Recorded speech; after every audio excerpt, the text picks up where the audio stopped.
মৰমৰ ছাত্ৰছাত্ৰীসকল এইটো ইউটিউব চেনেললৈ তোমালোকক আজি পুনৰবাৰ স্বাগতম।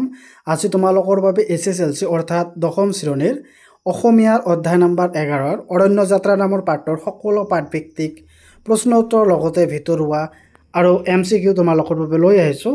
মৰমৰ ছাত্ৰছাত্ৰীসকল ভিডিঅ'টো স্কিপ নকৰাকৈ লাষ্টলৈকে চাই থাকিব। অনুশীলনীত ভাৱ বিষয়ত 1 নম্বৰত দিয়া আছে চমু উত্তৰ লিখা। ইয়াৰ ক নম্বৰ কুৱেশ্যনটো হৈছে বিদ্যালয়ৰ অষ্টম আৰু নৱম শ্ৰেণীৰ শিক্ষাৰ্থীসকলক কোনখন অৰণ্যলৈ নিয়াৰ সিদ্ধান্ত লৈছিল?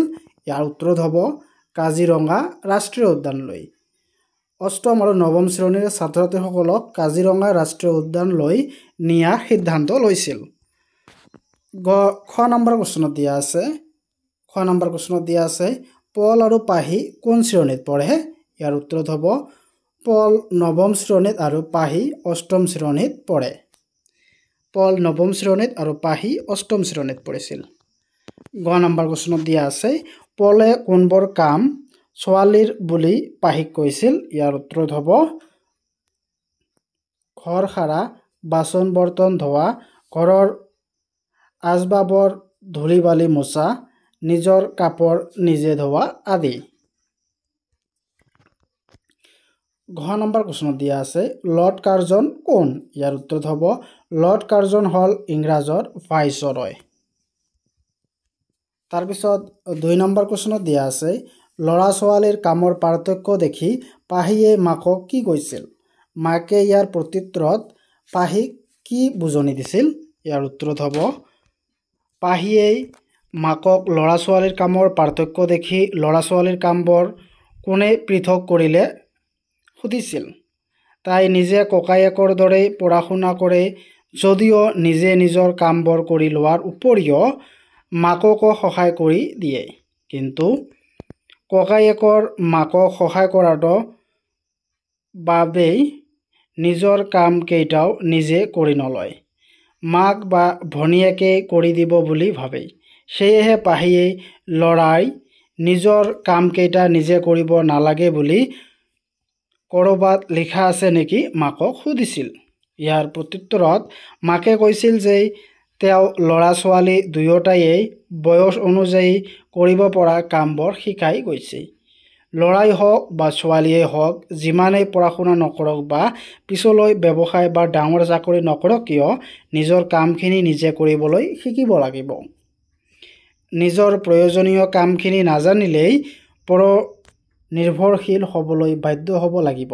তেতিয়া সময় আৰু মানুহৰ সকলোৰে পৰা গৈ খাব লাগিব। 3 নম্বৰ কুৱেশ্যনত দিয়া আছে প্ৰকৃতিৰ কোনবোৰ সুন্দৰ নিয়মে পাহিক আকৃষ্ট কৰে? ইয়াৰ উত্তৰত হ'ব প্ৰকৃতিৰ সকলোবোৰ উপাদানেই মিলাপ্ৰীতিয়ে বাস কৰে। প্ৰতিজোপা গছৰ ৰং ভিন্ন, পাতৰ আকাৰ ভিন্ন। তামোলৰ গছজোপাৰ কাষতে থকা আম গছজোপাৰ চেহেৰাৰ মিল নাই। দুয়োজোপা ভিন্ন গছ ওচৰা ওচৰিকৈ মিলাপ্ৰীতিয়ে থাকে। আকৌ কলগছজোপাৰ কাষতে থকা নেমু গছজোপা নেমুৰ কাঁইটেই কলগছজোপাক কেতিয়াও বিন্দিবলৈ নাযায়। প্ৰকৃতিৰ এই সুন্দৰ নিয়মবোৰৰ প্ৰতিটো উপাদানেই মানি চলে। প্ৰকৃতিৰ এই নিয়মবোৰক পাহিক আকৃষ্ট কৰে।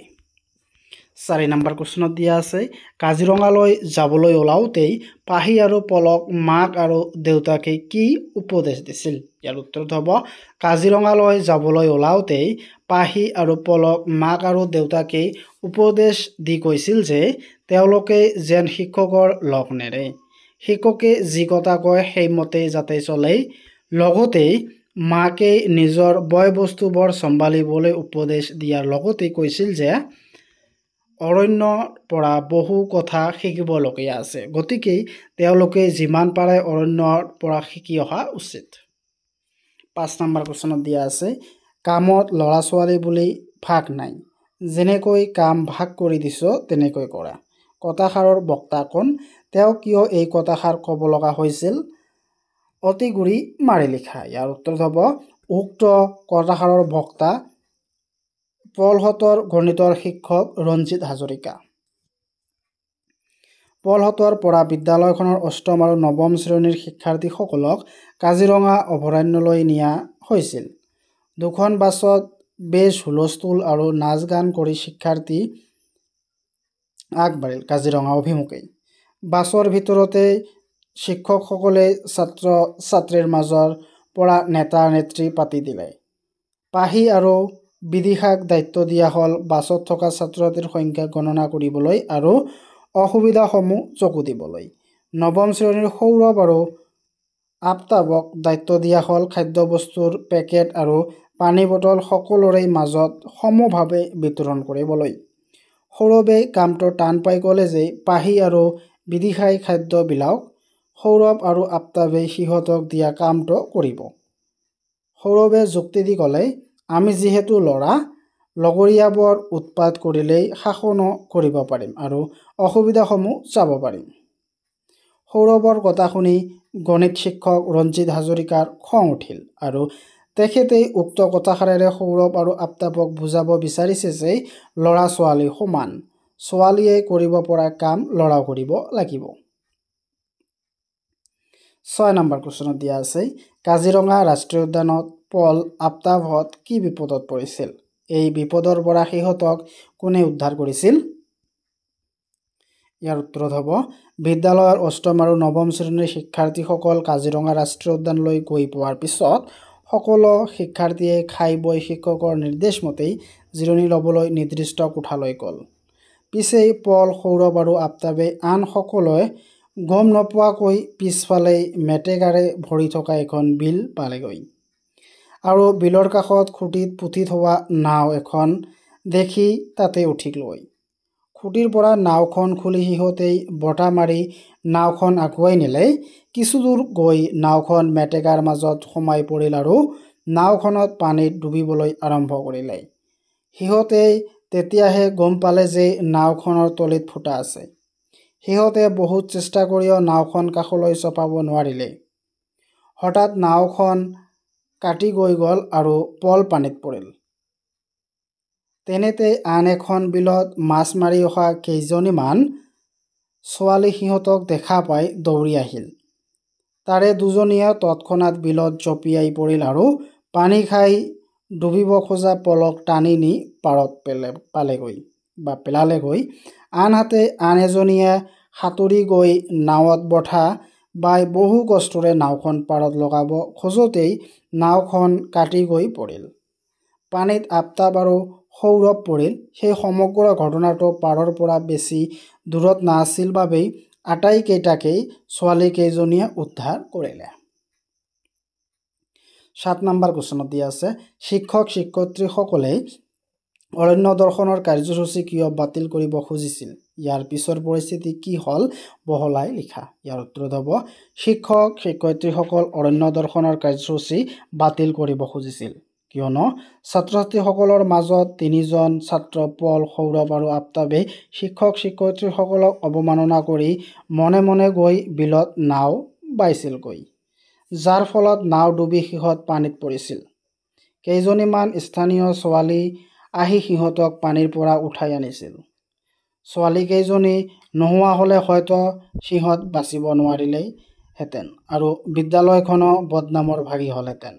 ছাত্ৰ ছাত্ৰীৰ দলটোক লৈ ঘূৰি ফুৰিবলৈ হ'লেই কেৱল শিক্ষক শিক্ষয়িত্ৰীসকল দায়িত্বশীল হ'লেই নহ'ব, ছাত্ৰ ছাত্ৰীসকল নিজেও শিক্ষকৰ বাধ্য তথা দায়িত্বশীল হ'ব লাগিব। সেয়ে তেওঁলোকৰ অৰণ্য কাৰ্যসূচী বাতিল কৰাৰ সিদ্ধান্ত ল'লে। শিক্ষক শিক্ষয়িত্ৰীসকলৰ সিদ্ধান্ত শুনাৰ পিছত ছাত্ৰ ছাত্ৰীসকলৰ কাৰো মুখত মাত বোল নোহোৱা হ'ল। তাৰ মাজতেই পাহিয়ে নিজৰ বক্তব্য আগবঢ়াই ক'লে যে কেইজনমান ছাত্ৰৰ কাৰণে সকলো ছাত্ৰ ছাত্ৰীক বঞ্চিত কৰাটো উচিত হোৱা নাই। যিকেইজনে দোষ কৰিছে কেৱল তেওঁলোককহে শাস্তি দিয়া উচিত। তেওঁলোকক অৰণ্য দৰ্শনলৈ নিনিলেই হ'ল। সকলো শিক্ষাৰ্থীয়েই পাহিৰ কথাত সমৰ্থন জনালে। পলেও থিয় হৈ গৈ সিহঁতৰ যে দোষ হৈছে সেই কথা স্বীকাৰ কৰি সিহঁতৰ কাৰণে যে আন সকলোকো অৰণ্য দৰ্শনৰ পৰা বঞ্চিত নকৰে তাৰ বাবে অনুৰোধ কৰিলে। শেষত শিক্ষক শিক্ষয়িত্ৰীসকলে পল, সৌৰভ আৰু আফতাবে নিজৰ ভুল উপলব্ধি কৰা বুলি জানি সকলোকে অৰণ্য দৰ্শন কৰিব নিবলৈ মান্তি হ'ল। 8 নম্বৰ কুৱেশ্যনত দিয়া আছে, মহীচন্দ্ৰ মিৰি কোন? কাজিৰঙাক বিশ্ব দৰবাৰত চিনাকি কৰাই দিবলৈ তেওঁ কেনে ভূমিকা লৈছিল? ইয়াৰ উত্তৰত হ'ব মহিচন্দ্ৰ মিৰি হ'ল কাজিৰঙাৰ প্ৰথম ভাৰতীয় তথা অসমীয়া অৰণ্য বিষয়া। তেওঁ কাজিৰঙাৰ গড় আমেৰিকা যুক্তৰাষ্ট্ৰৰ চিৰিয়াখানালৈ পঠিয়াই কাজিৰঙা অৰণ্য যে গড়ৰ বসতিস্থল সেই কথা সমগ্ৰ জগতক প্ৰথমে জনালে। বিশ্ব মানচিত্ৰত কাজিৰঙাক চিনাকি কৰি দিয়া প্ৰথম ব্যক্তিজনেই হ'ল মহিচন্দ্ৰ মিৰি। 9 নম্বৰ কুৱেশ্যনত দিয়া আছে নিগনা চিকাৰীৰ প্ৰকৃত নাম কি? তেওঁ কাক প্ৰথমে কাজিৰঙাৰ গড় দেখুৱাইছিল? ইয়াৰ উত্তৰ হ'ব নিগনা চিকাৰীৰ প্ৰকৃত নাম হ'ল বাপিৰাম হাজৰিকা। তেওঁ লেডি কাৰ্জনক প্ৰথমে কাজিৰঙাৰ গড় দেখুৱাইছিল। 10 নম্বৰ কুৱেশ্যনত দিয়া আছে কাজিৰঙালৈ যাত্ৰা কৰি শিক্ষাৰ্থীসকলে কি বিশেষ শিক্ষা লাভ কৰিলে বুলি শিক্ষক-শিক্ষয়িত্ৰীসকলে অৱগত কৰিছিল? ইয়াৰ উত্তৰত হ'ব 1 নম্বৰ নিজে কৰিব পৰা কামসমূহ নিজেই কৰিব লাগে, আনে কৰিব বুলি বাট চাব নালাগে। 2 নম্বৰটো হ'ল গছ বন জীৱ জন্তু মানুহৰ বন্ধু, মানুহে গছ নহ'লে জীয়াই থাকিব নোৱাৰে। আৰু 3 নম্বৰটো হ'ল ল'ৰা ছোৱালী সকলো সমান। 4 আত্মৰক্ষা কৰিব নাজানিলেই মৰখা দেখুৱাব মূৰ্খৰ কাম। 5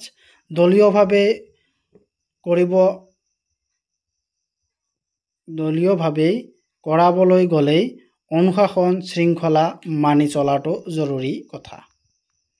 তাৰপিছত ভাৱ বিষয়ক 11 নম্বৰত দিছে বাক্য ৰচনা কৰা।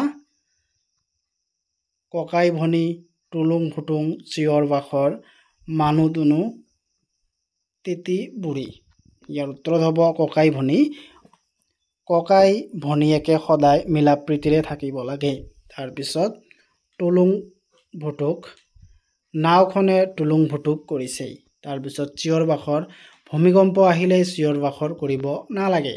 তাৰপিছত মানুহ দুনু কাজিৰঙা অভয়াৰণ্য চাবলৈ দেশ বিদেশৰ পৰা মানুহ দুনু আহে।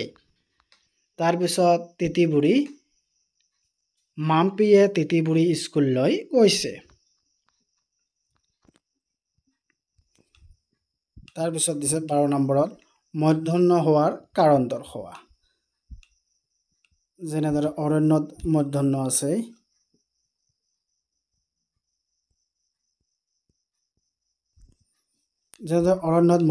আছে, ৰি ৰ মধ্যাহ্ন পাছত থকা একেটা পদতে থকা দন্ত্যন্য মধ্যাহ্ন হয়। ৰি ৰ আৰু মধ্যাহ্নৰ পাছত থকা দন্ত্যন্য ৰ আৰু মধ্যাহ্নৰ পাছত থকা একেটা পদতেই থকা দন্ত্যন্য মধ্যাহ্ন হয়। ৰি ৰ আৰু মধ্যাহ্নৰ পাছত যদি দন্ত্যন্য বহে তাত তোমালোকে মধ্যাহ্ন বহাব লাগিব। তাৰপিছত যেনেদৰে দিয়া আছে অৰ্পণ, ইয়াত ৰি ৰ মধ্যাহ্নৰ পাছত থকা একেটা পদতেই থকা দন্ত্যন্য মধ্যাহ্ন হয়। তাৰপিছত কণ্ঠ ট বৰ্গৰ বৰ্ণৰ লগত যুক্ত হ'লেই দন্ত্যন্য মধ্যাহ্ন হয়। তাৰপিছত উৰণি ৰি ৰ আৰু মধ্যাহ্নৰ পাছত থকা একেটা পদতেই থকা দন্ত্যন্য মধ্যাহ্ন হয়।